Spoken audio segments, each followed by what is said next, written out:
అడిగారు, మీరు ఎందుకు వచ్చారండి, ఏం పని మీద వచ్చారు, ఏ కాన్స్టిట్యూన్సీ కోసం వచ్చారని అడిగితే నేను అన్నాను, సార్ నేను చూడడానికి వచ్చాను, మీకు సపోర్ట్ ఉండడానికి వచ్చాను, మీరు పడే శ్రమను చూసి వచ్చాను, మీరు పడే కష్టాన్ని చూసి వచ్చాను, నేను చూశాను, చాలా సంతోషంగా ఉంది సార్, నేను ఏ రోజు ఏ పదవిని అడగను, మాకు అవసరం లేదు అని అంటే మీరు ఊరిని చూడడానికి వచ్చారా అన్నాడు.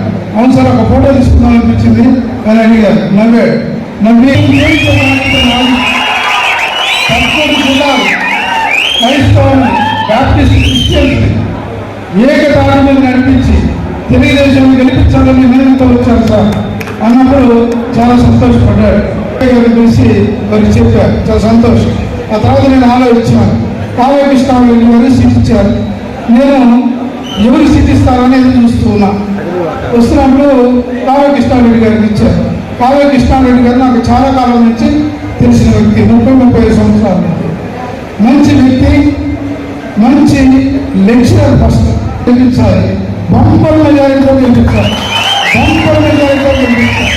ఈ యొక్క ఆలోచనతో అన్న ముందు రోజు ఇంటికి వస్తున్నాడని తెలిసి ఏం చేయాలి, మనం చంద్రబాబు నాయుడు గారు పార్టీ కొరకు మనం ఏం చేయాలి అని నిర్ణయించుకొని వారు వచ్చిన తర్వాత వారికి ప్రామిస్ చేశారు.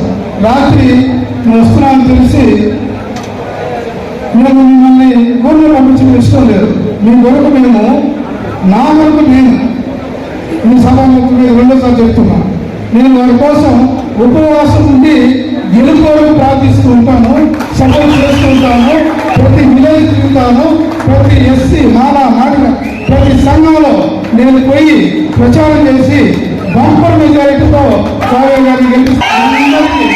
అందరూ కూడా ఇంట్లో ప్రతి ఒక్కరు రెండు కష్టపడితే ఇక కొన్ని సంవత్సరాలు మన విజయానికి అడ్డం ఉండదు. అది ఒక్కటి గుర్తుపెట్టుకొని కావ్య కృష్ణారెడ్డిని గెలిపించమని మనస్ఫూర్తిగా వేడుకుంటూ ఆ భగవంతుని కూడా వేడుకుంటూ ముగిస్తున్నాను.